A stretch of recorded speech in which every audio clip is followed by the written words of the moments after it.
Hey guys, welcome to B&B Farms in southern Indiana, where we don't just live on our land, but we try to live in cooperation with our land. Today we've got a couple of red oak logs. There was a standing dead red oak tree, blew over it recently. This wood is rotten, but I know there's some good wood in the heart. So let's open it up and see if we can get some usable material out of it. Thanks for spending some time with us. Here we go.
Well, all right, guys, it's the next day and we're back down at the sawmill. And this log hadn't gotten any prettier overnight. I think I'll bring you in here a little closer and we can take a little better look at what we're dealing with here. You can see the rot in here on this log. There's just not much there to it at all. It's really soft, doty, well, pretty much like that just about everywhere. Look at that. Stick that drywall knife right in it. But bring you down here to the end. All right, you can see that we've got a lot of rot in that sapwood around the circumference, like right in here. This stuff is really soft right there. But this heartwood looks good. So our plan is just to cut a cant. We're just gonna square it up, get as much heartwood in that as we can, and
We've got our four heavy slabbing cuts off this cant, and I'm not kidding, they were some heavy cuts. Take a look at these. There's definitely some wasted lumber in a couple of those. Like you get down here on the end, you know, this was pretty heavy. I could have got some shorter pieces of lumber, you know, out of this one, no doubt. The rest of them, yeah, maybe not so much. But that's how it goes. You either take off a little heavy or you live with some rot in your cant. We don't want that. So what did the cant end up looking like after those 4 cuts? Let me show you. It measures about, I think I said it was 9 1/4 across, 9 3/4 tall. Turned out pretty good, actually. It's nice and square. Our pith is almost in the center, not quite, but for what we're doing, that wouldn't really matter. We're not going to make a beam out of this. But let me show you this. See this rot right here? There's still some in there. You know, that's going to have to come off. We can't have that. So I want to leave this cant right in the shape it is right now, rot and all.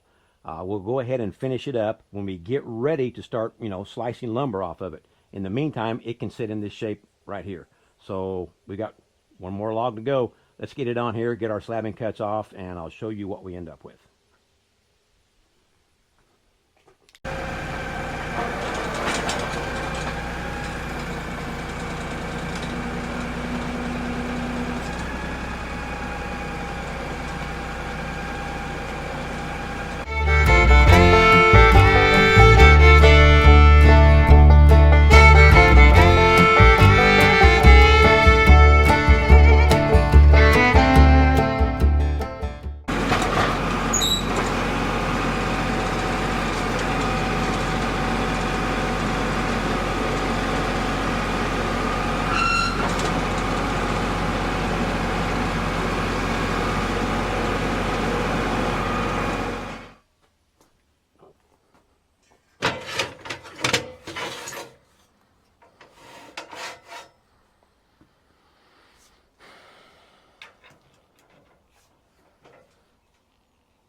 Well, all right, guys, we've got the third and final log on the mill. This is the butt log, biggest diameter of them all, and it is probably what I think is going to be the worst one of all. You can see we got a void right there. We got some rot. We got some ants living in it.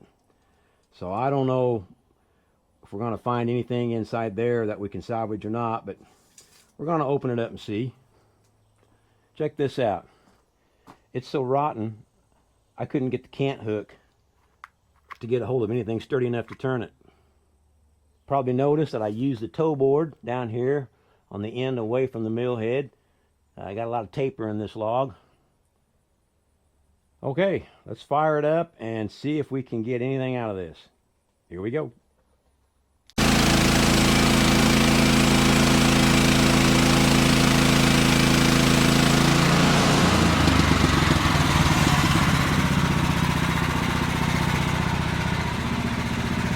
Oh, that's going to be heavy.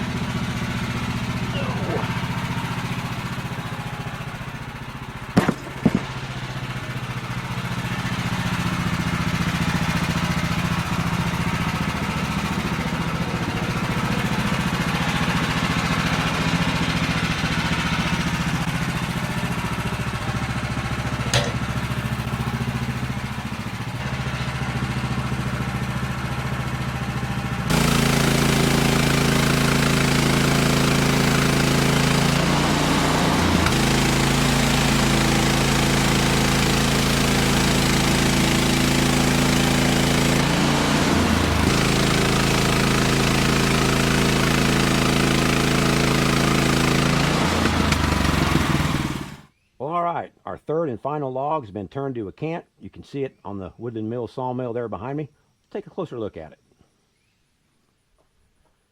Just like we thought, a lot more rot in this log. You can see there's a, get over on the end, there's a big corner here. I really need to come down about 2 more inches, make another cut, flip this log 90 degrees, make another cut here, and that would clean that corner up. It would also get rid of this, you know, this rot over here on this corner, and we'd be left with a pretty good sized cant. Now down here on the other end, we do have that giant void, so I'm not sure what we're going to find in there, but you know, we'll tackle that when we get there. So there it is, a rotten red oak tree, blew down in a windstorm, standing dead for years. We're going to get some good lumber out of it. This lumber, as I've already mentioned, is destined for siding. We're building a cold room back in our maple syrup sugar house to hang deer in. You guys that are hunters, you know what it's like. We're getting a lot of warmer temps in the fall. It'd be nice to have somewhere to hang a deer and let it cool off, and that's our plan for this. By the time you guys see this video, hopefully construction has began on that. So maybe the next video you see, you saw us building it. We've already got the construction lumber cut out of some eastern white pine that blew down, and this red oak is destined for the siding. Well guys, I want to wrap it up and get out of here. I'm overheating, the camera's overheating. It's just a really hot day. I'm going to head to the house. Please remember to like, share, and subscribe. Tell your friends about us. Get outside. It's good for you. You've heard me say this on every video. It's because it's true. Get outside. Remember to be nice to one another. We could use a lot more of that these days. Guys, I'll see you on the next video.